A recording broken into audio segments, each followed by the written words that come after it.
Welcome to Learning and Teaching Systemic Therapy podcast, the official society for the teaching of marriage and family therapy, STMFT in short, podcast. I'm your host, Dr. Shofia Georgiadou. I created STMFT in this podcast as an antidote to the isolation I experienced as an early career academic. I also created STMFT in this podcast as a space to allow myself and my colleagues to share resources and bridge the way we do systemic therapy with the way we teach systemic therapy in our classrooms. Today, I have an exciting discussion lined up for you. Our discussion features questions I sourced from a Ph.D. in MFT student and experienced MFT professor who's navigated academia for several years now, and she's here to share her insights. Here with us today, we have Dr. Felicia Holloway. She's an assistant professor in the CMFT accredited marriage and family therapy graduate program at Texas A&M University in Central Texas. She also serves as a marriage and family therapy practicum coordinator and graduate advisor, an AMFT approved supervisor, licensed professional counselor supervisor, and licensed marriage and family therapy supervisor in the state of Texas. Dr. Holloway holds a Bachelor of Science in Psychology with a minor in African American Studies from the University of Houston, a Master of Arts in Counseling from Prairie View A&M University, and a Doctor of Philosophy in Family Therapy from Texas Women's University. Dr. Holloway has been a passionate, student-centered higher education academic for over 12 years. Her research agenda is centered on accessible and affirming mental health care for historically marginalized groups, as well as the decolonization of marriage and family therapy supervision and pedagogy. In addition, she champions the empowerment of communities that have endured historical oppression and has over 20 years of experience serving diverse families through nonprofit social service program management. Furthermore, she possesses over a decade of experience as an MFT, and she has held clinical leadership roles in various settings, including higher education and community counseling centers. Along with her current academic and research roles, Dr. Holloway maintains a culturally informed private practice, focusing on supervising emerging clinicians and supporting families navigating parenting challenges, trauma, depression, and anxiety. Welcome, Dr. Holloway. Thank you. Thank you so much. Our PhD student we have with us today is Briana Roberts. Briana is a licensed marriage and family therapist and a full-time doctoral candidate for couple and family therapy at Adler University in Chicago, Illinois. She obtained her Bachelor of Science in Psychological Sciences from Purdue University and her Master of Science from Purdue University Northwest. In addition to being a student at Adler, she's also an adjunct faculty member at the institution.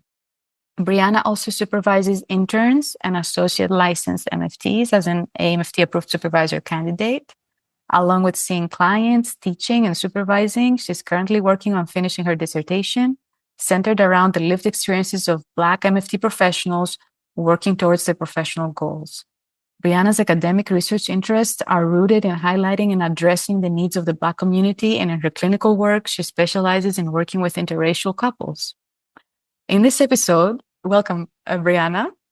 Thank you. Yeah, we'll be exploring some questions that we pre-sourced from Briana, which will be answered by Dr. Holloway.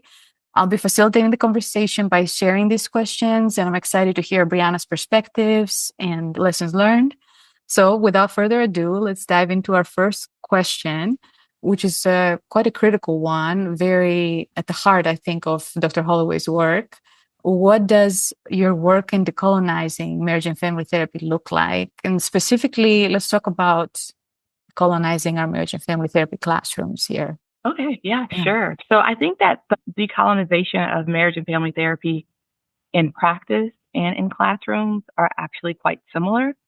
It's about trying to flatten hierarchy and decentering whiteness, and more specifically, decentering white heteronormative standards and leaving space for clients to really describe and identify who they are, and then also being well informed about historical context, historical oppression, discrimination, and societal factors that impact those identities, and acknowledging and naming those things. So that can happen in the therapy process, and I really love narrative therapy because that's the model I practice, and it allows for that deconstruction of some of those standards that could be impacting clients negatively.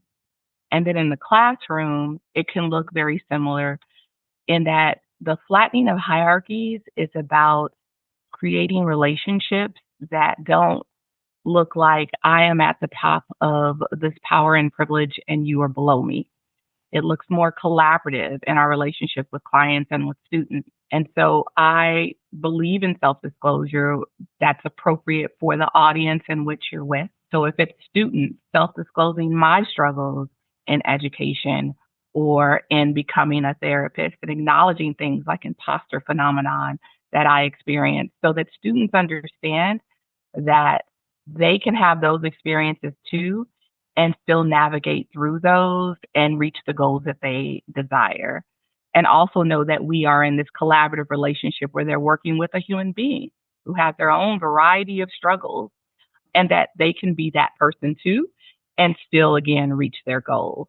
So I think that when we start to take away a competitive spirit or this hierarchy of I'm on top and they're below, it allows for that collaboration and it allows for people to show up really wholly themselves, I think, and learn in ways in which we can take knowledge from each other, share it and synthesize it and just become better overall.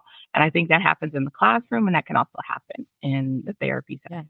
Yeah, I really appreciate that. I'm a collaborative language therapist.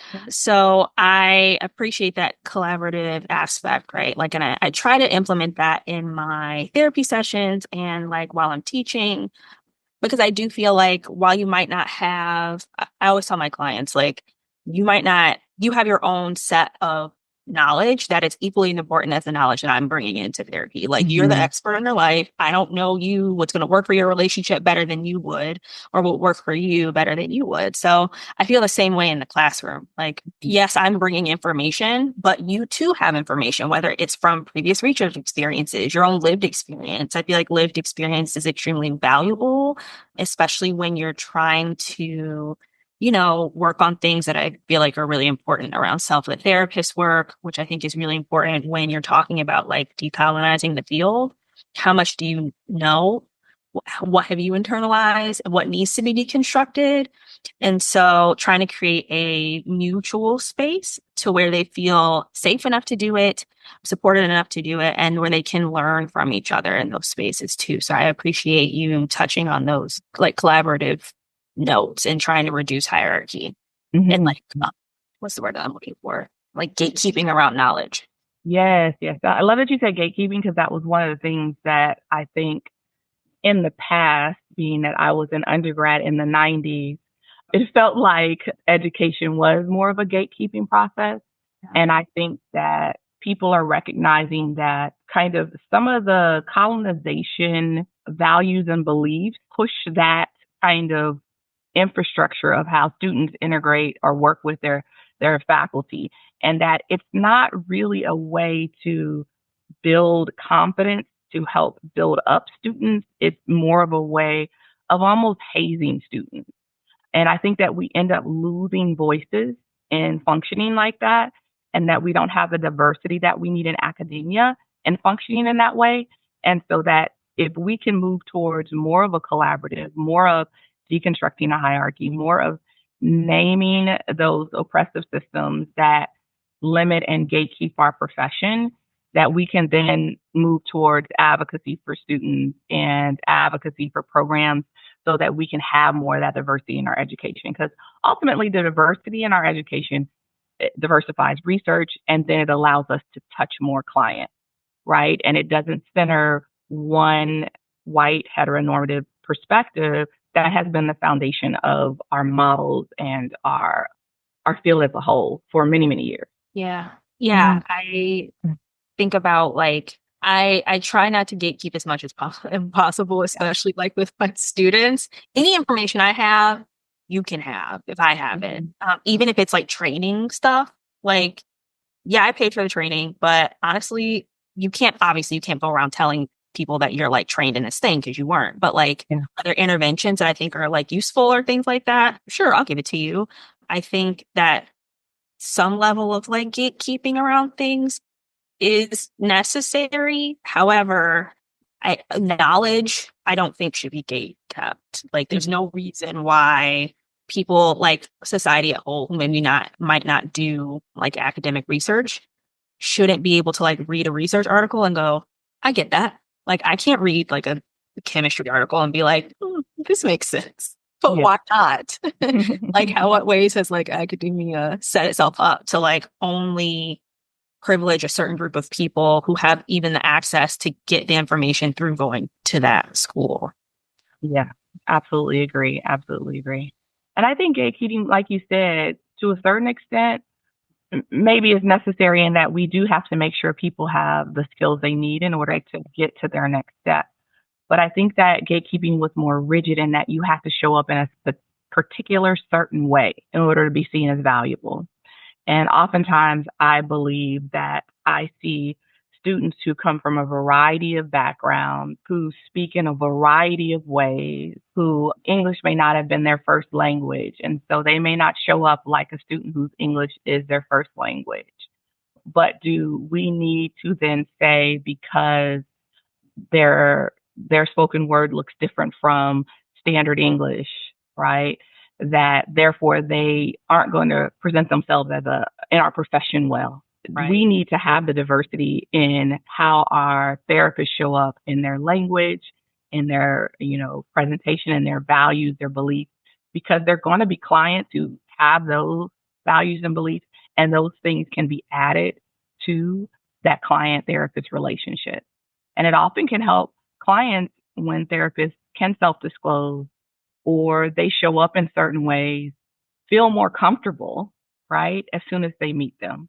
And I do believe all therapists should work towards serving all people, but sometimes it's helpful when you have a lot of fear and apprehension about engaging in therapy or even about engaging in the education process to see someone who looks like you or sounds a little bit like you, right? It doesn't always have to be that way, but sometimes it can be helpful. For sure. Dr. Holloway, I am very intrigued by all of this. I am wondering if you could share maybe one or two examples of specific strategies or teaching strategies or assignments that you have used in your classes. Very often we see, the decolonization framework in like the diversity course of our curriculum, but not in other courses like our Intro to Family Therapy course or our psychopathology course, right? So I'm wondering, in the courses that you have taught where the decolonization was not kind of an inherent piece of the conversation in that course, how did you introduce it to students besides, that self-disclosure piece that you talked about earlier? What kind of activities or assignments you introduced to them? It's almost, it feels a little bit like swimming against the current because our field was created by white cisgender men. So I am wondering, how did you integrate this? There's an inherent power differential between a professor and a student. So again, kind of that resistance to the status quo, that it can feel quite difficult. I'm wondering if you have anything you would suggest that has worked well for you in the classroom. Yeah, sure. And I think that one of the things that sometimes it looks more like the decolonization than it is specifically outwardly stated in how the classroom is set up. So one example I can think of is my research methods class. So in my research methods class, a couple of things that I do is have those discussions across multiple classes, to be honest, of saying that, okay, we understand that our models are not rooted in research that included diverse populations, right? So then we're constantly thinking about how can this model be applied? How can we bring in the context of diverse people and understand how that can be integrated, their lived experience, their context? Is it useful, or does it cause more challenges in affirming oppressive systems in those individuals' lives? So that could be in practicum, that can be in research. Those discussions can be across all courses, even theories courses in particular, because you can start to have conversations in your class discussions about deconstructing kind of what is being taught and not taking it as face value. And it is like just the word truth and there are no other truths. So I think just the consistent philosophy around there are multiple truths, that this may not fit for every group, and that we need to always be curious and strive for understanding how context, societal oppression can impact the way in which we show up as therapists. We use these models, we use research. In the research process, like I was mentioning earlier, I think research methods is oftentimes a course that is the course that breaks a lot of students, research methods and statistics, right? They're like, oh my gosh, these are some of the hardest courses. I feel like this is kind of one of those gatekeeping courses. If I don't do well in this, I'm not going to be able to move forward. But I try to teach research methods in a much more collaborative way, where it's consistently students are getting feedback from me and from their peers, and that I emphasize over and over again. It's about moving you from the point in which you started to a stronger understanding of research methodology and how it applies in the field, versus having this kind of point at the end in which we say, if you meet it or you don't meet it, then you have succeeded or failed, which is more of a kind of oppressive power privilege structure than I want to see continual learning across the process. And I'm going to do this through meeting with you, providing resources, having you talk with peers, and you getting consistent feedback across the way, knowing that from the beginning in which you started, I'm just hoping to see significant improvement over that time frame.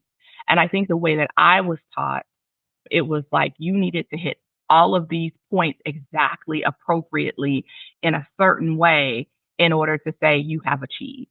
And I think that deconstructs things, that allows people to feel as though what I have to offer is important, and that I can move through this process and be successful, even if I don't show up exactly like my neighbor. So it's kind of eliminating the comparison and eliminating this structure of first, second, third, and fourth place, and saying we're all just trying to move forward as a course. Yeah, I love it. Briana, you can jump in with your thoughts, but one thing that comes to mind right away is I'm wondering if that changes your grading rubric or like the grading structure for your classes, or are you working around it? Like, how do you go about doing it? Sure. No, so I do use the grading rubric as is. I want to say that I do have a grading rubric that I use. And I've been actually learning of some new and trying to get more information about new ways to kind of rid ourselves of rubrics. But that's the institution still requires a rubric.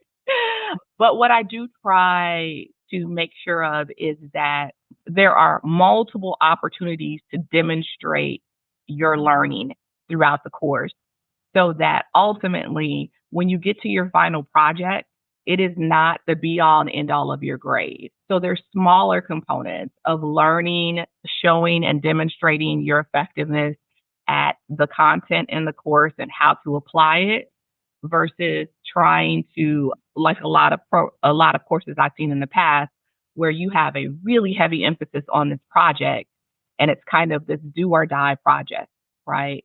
But I want to see that continual progress. To me, that allows you to get an A at the end of the course, because I'm seeing those little bits of information that you're demonstrating you're doing effectively.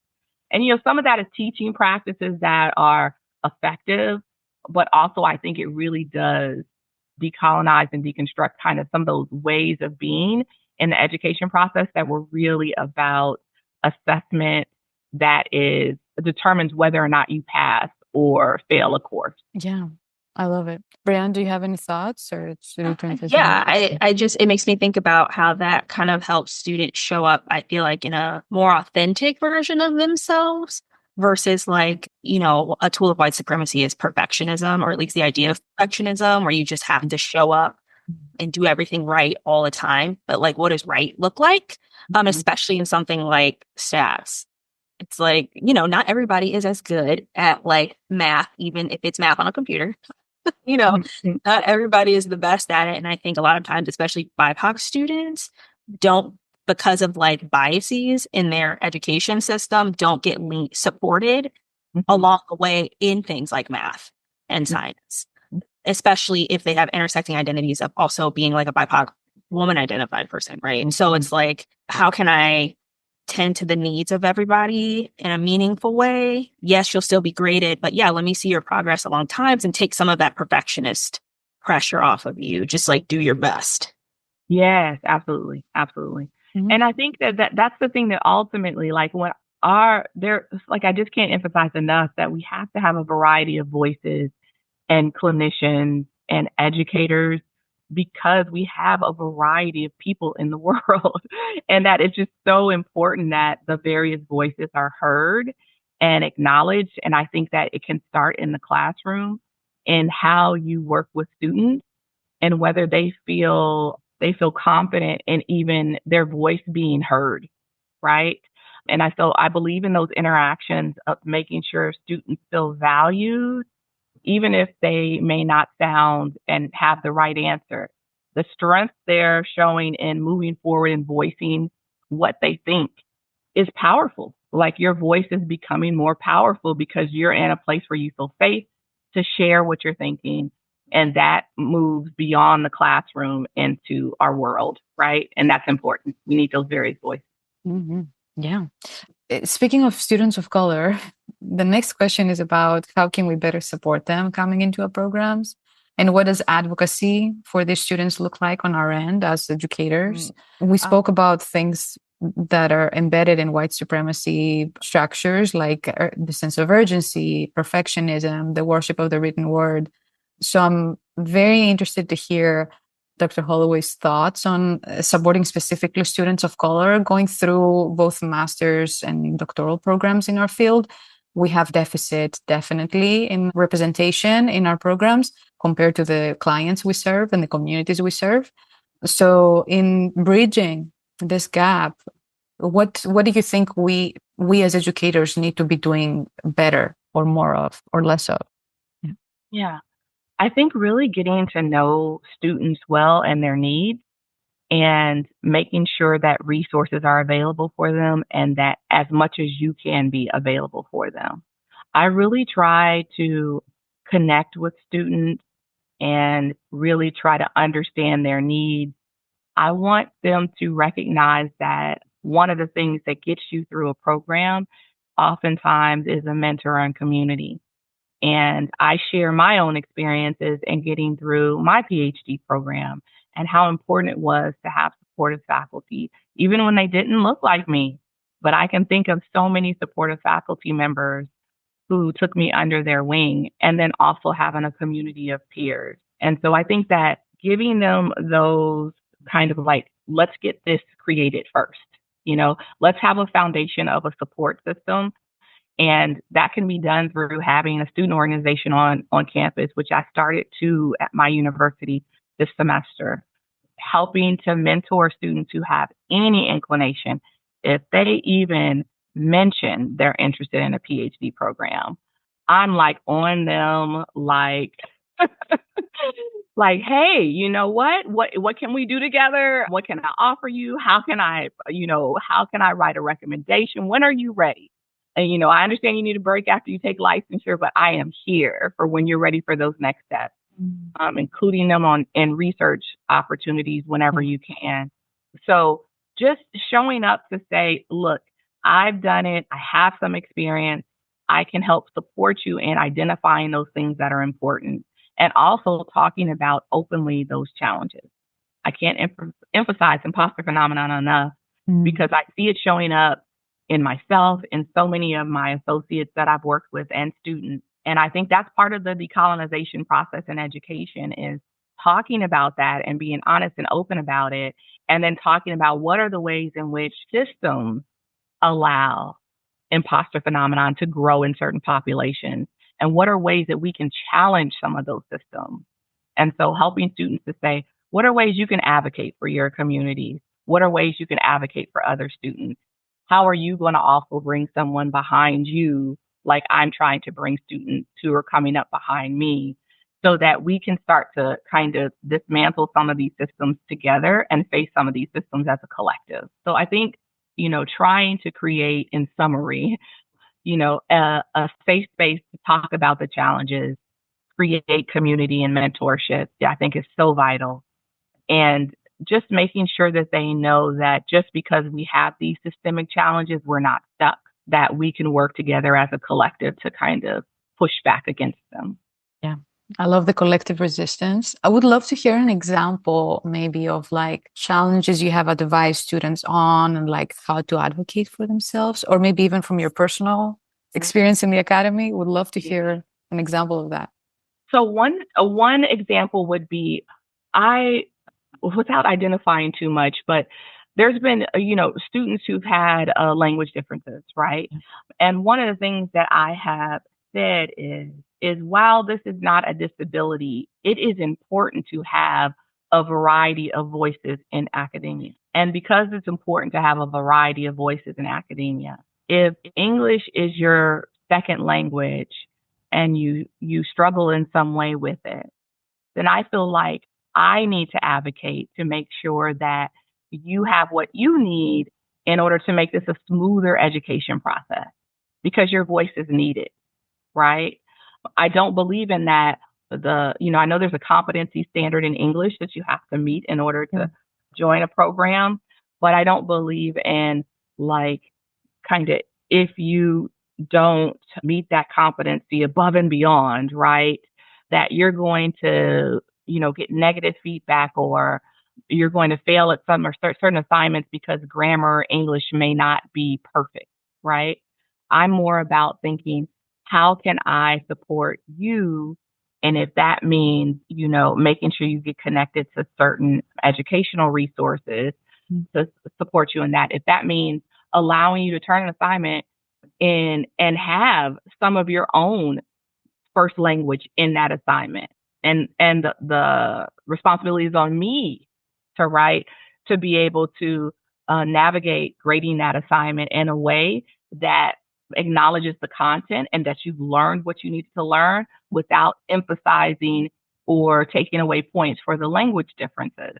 So it's not an accommodation in terms of disability, but it's allowing people to show up wholly as they are and not taking away from that, because I'm saying you have to speak perfect English and write in perfect English in order to achieve in this course. Is that a good example? I don't know if that's a good example. Yeah, that's a very good example. Yeah, I mean, we can probably come up with 100 examples if we sit here long enough.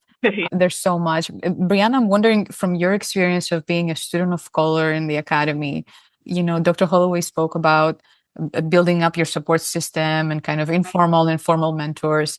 I'm wondering, if you could speak maybe to a challenge you've had and how you advocated for yourself, or how you were mentored, or how did you show up in terms of resistance, which sometimes can look like simply resting, and sometimes it can be something more active, right? Yeah, would love to hear from you. Sure. I feel like that's a really loaded question.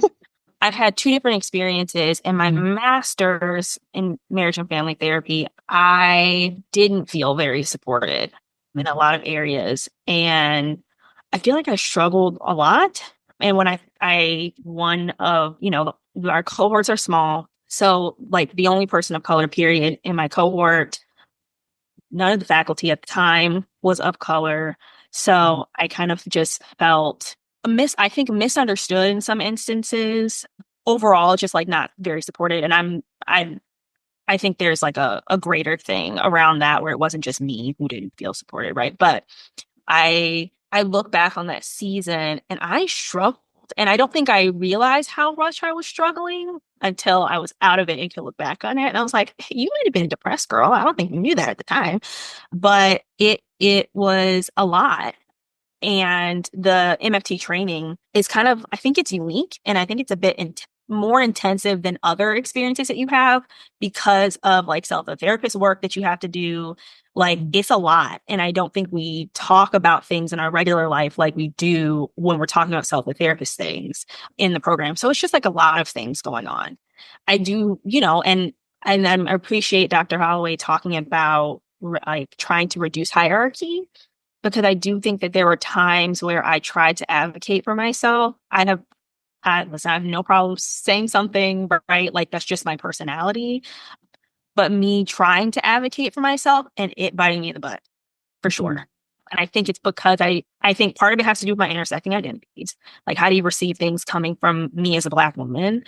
And then also just like not having a lot of support to back it up, right? Or just like maybe you not really understanding me very well. So in terms of like me as a person to know where this is coming from, kind of a thing.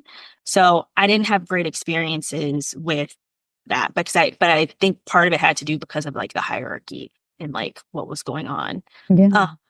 In my PhD program, I feel really, really, really supported from like all angles, like all faculty, everybody is super great. And I've had a lot of really great mentors along the way. So like my dissertation chair, Dr. Kemona Hall, like I love her. She's supported me so much, giving me so much advice. And then Dr. Asha Sutton too. Well, she still supervises me for supervision for the AMFT supervisor stuff, but she was also my supervisor for my practicum and like my internship. So I met with her like every week, once a week for like 2 years straight. And she's given me a lot of really good advice. And both of them are Black women. So I think that seeing them and being able to have like access to them was really, really helpful for me. And I just think about the importance of like mentorship and how it changed my experience completely, right? Not feeling supported at all to feeling like really supported, even if I have to face challenging things, which, that's just part of the course of life. Mm-hmm. But being able to get support from them kind of helped me see the light at the end of the tunnel. And it's so funny we're talking about this because my dissertation is kind of based off of this. And so, not to spoil it, but I not done coding, so we're not there yet. But I think mentorship plays a huge role. Having it or lack of, I think, plays a very, very significant role, especially for students of color. And I'm so excited. I'm like, jittering in my seat because mentorship is like the foundation of everything I believe in. Like, I feel like, mentorship and community, they're just so important. It's one of the reasons why I try to always do triadic supervision, because I think that it just is so meaningful when I can bring students together and they can have a bit of community as they're going through getting their full licensure, and also just the impact it can make in not allowing you to feel alone and knowing that you have someone who gets your experience to some extent. Because you can have family and you can have friends, but they don't quite get your experience if you're in a master's program or a PhD program and they haven't gone through that, or you're tenure track faculty and they haven't gone through that. So being in those different places in your career really requires different levels of mentorship and varieties of mentorship. And I think sometimes having someone who is walking alongside of you, who's just a little bit ahead of you, and someone who's far ahead of you, all of those different relationships can pour into you and help you to feel less isolated. And I think that the challenge is for a lot of BIPOC women in particular, because of our intersecting identities, sometimes it can be really hard to find that in some places. And so I really appreciate you speaking to your master's program experience, because I have seen that in students and associates that I've worked with. And because of that, it's kind of been a mission of mine to create more mentorship places and create more community spaces. And that's why I did a conference recently that brought together people interested in working with African American community. And I've started with one of my associates who's now fully licensed. We've started a group for BIPOC women, a peer support group, so that they can come together virtually from anywhere in the United States and just share their experiences and feel supported. So we do that once a month on a platform called Therapy for Therapists. And we're really excited. We just started it, but we know it's so needed. And Briana, your experience just speaks to that. Some people are in programs that are so isolated that it needs to be a virtual place where they can gather and just feel supported. And faculty women of color, I can't emphasize enough that particular conference that's in Virginia is an amazing place for women of color who are going into academia. And so I really want to encourage doctoral students who are BIPOC women to really look into Faculty Women of Color Conference. I think it was one of the ways that I survived my first year as a tenure track faculty member. because I felt so isolated. And then when I went to that conference, the way they build community and collaboration there, it helped me to feel seen and know that my experiences are normal to feel the way I'm feeling. And also to understand what are the resources that you need. How do you make connections? Someone I met in that first year, I'm now doing research with, who's tenured. And those kind of connections you make when when you are intentional about trying to find these places where there's community. But sometimes people just don't know where to go. And I think that's why it's really important for us to have these discussions so we can talk about shared resources and what are the things that helped us so that other folks can get engaged in them as well. Yeah. I love all the resources that you just offered. Hopefully, I wrote it down. Briana is like taking notes while you're talking, Dr. Holloway. And we can definitely, if you share links with me, we can add them in the show notes under this episode as well, so listeners can easily find the information. I think this is going to be our final question that we're going to play with. Just looking at time here. I'm going to let Briana kind of add to this question, but it is about how do you balance mentoring students of color while also managing your own work and mental and emotional labor? And so, Briana, do you want to give more context here? Sure. I felt like this was one of those questions where I couldn't fully put it into a question. So I was like, I'll just elaborate a little bit more. I supervise and I adjunct. And so I try to really lean into like all of my students, of course, but like I really try to lean into my students of color, especially if they don't have a lot of access to like other mentorship. And so, I always encourage them to like reach out to me. Like if you need anything, like some of them are like only a year behind me in my PhD program or they're in the master's program. And I think, mentoring comes with like a labor, right? Like emotional, like mental labor. And I think about like the additional labors that like BIPOC faculty might already have that is like unique to being like a person of color in a faculty position. And if you add on other intersecting identities, maybe they are a woman or they're queer, so they have like other factors that they're kind of dealing with, and just like the stress of being a faculty person, just trying to balance like, okay, what's my cutoff? Like I'm always offering like, oh, can we do this paper together? Okay. You know what I mean? Just trying to like, how do you balance wanting to show up for students, but then also being realistic with yourself of like, but you also have things that you have to do. Yeah. Hope that makes sense. No, it absolutely makes sense. And I think it's really critical to really have some kind of way of making those decisions, because particularly if you really love it, like I love it so much, right? That you can allow it to take up too much of your time because that's the thing you love. Whereas grading the discussion boards, you don't love so much, right? And so, like you have to really kind of, be aware what are your responsibilities and forgive yourself or not even forgive yourself, but acknowledge that you can't be all things to all people. And so trying to just be consciously aware of how much you have on your plate at each position or each point in your career. So if you are a new PhD student and you haven't quite taken on any teaching yet, or you haven't delved into your dissertation, maybe it's okay for you to take on, a couple of master's level students and be a mentor to them. But if you're transitioning out of your PhD and you're going into a tenure track position, you have to pull back from some of those things because it's like drinking from a water hose, right? In those first couple of years. And so you find ways that you can still provide maybe informal mentorship without the formal mentorship. And I also think trying to be really efficient with your time. The reason why I started this peer support group is because I know it's needed. But also, if I set aside that hour, I know I can touch a lot of people that I might not be able to do on a formal mentoring relationship weekly, right? So finding ways to connect that allows you to be efficient and maybe meet a lot of people at one time or multiple people at one time versus one-on-one ongoing relationships. And it's just okay to say no.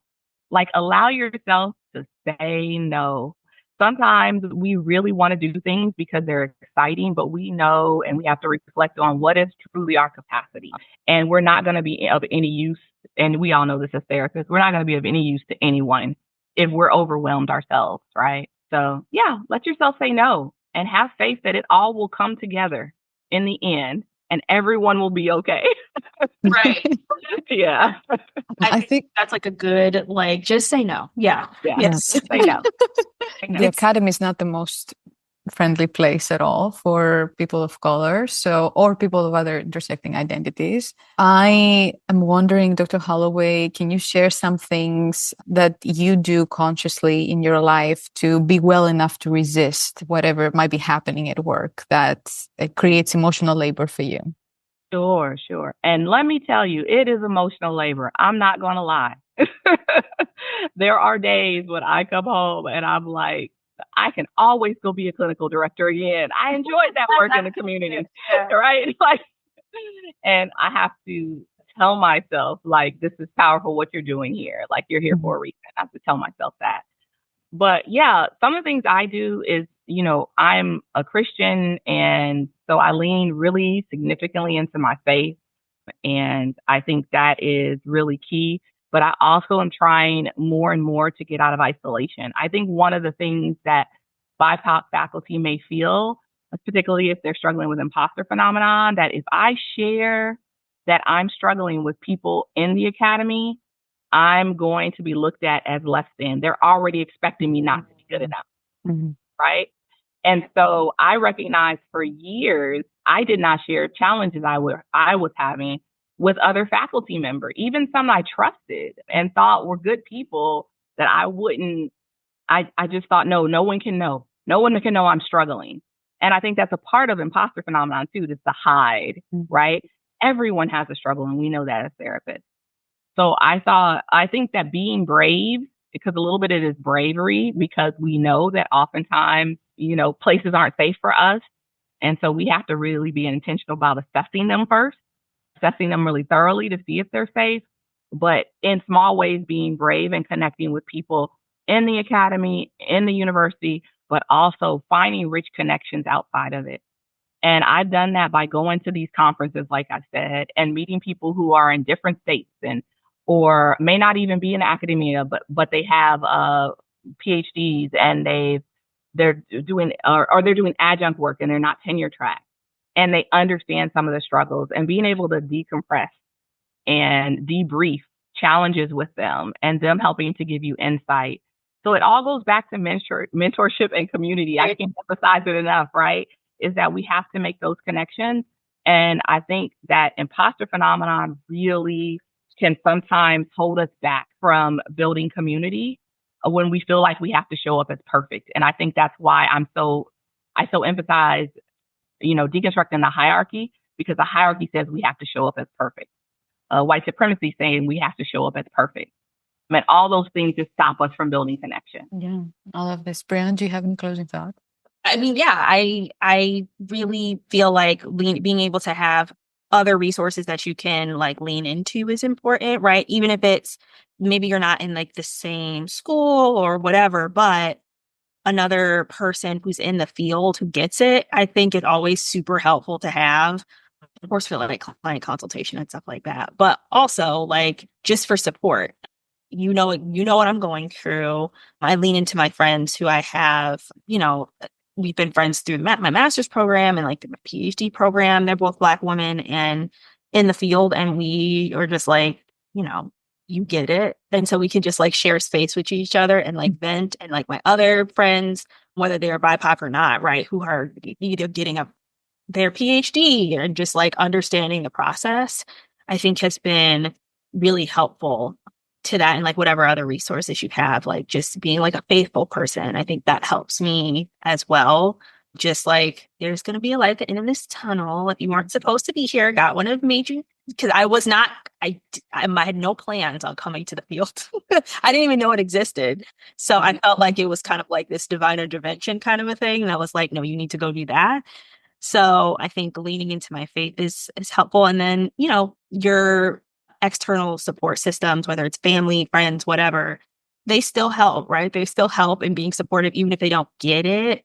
Like they can still like be there for you and support you. And so I think to wrap it up, I feel like mentorship and community is like super, super helpful. And how do we create that community and mentorship is through that decolonization process. There you have it, folks. I want to say a big thank you to our fantastic guests, Dr. Felicia Holloway and Briana Roberts, for sharing their experiences with us. I hope their wisdom and experiences will help our fellow educators and listeners on their own academic career journey.